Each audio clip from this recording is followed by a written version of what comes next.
લિંબાયતમાં હત્યાના આરોપી ઉપર પોલીસે કર્યું ફાયરિંગ. આરોપીને police head constable Mukesh Ravindrabhai Bagul પકડવા જતા તેની ઉપર ચાકુથી કર્યો હતો હુમલો.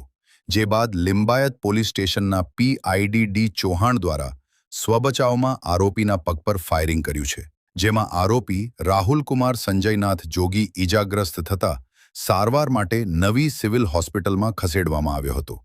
જ્યારે ઈજાગ્રસ્ત પોલીસે કોન્સ્ટેબલને સારવાર માટે ખાનગી હોસ્પિટલમાં ખસેડવામાં આવ્યો છે.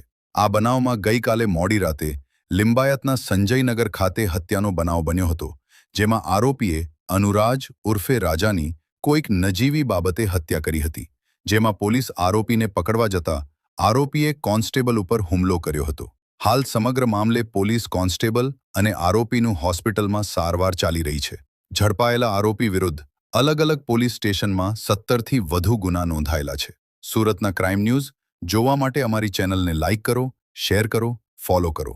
જોતા રહો Surat crime news channel. Director Jayeshsinh દરબાર.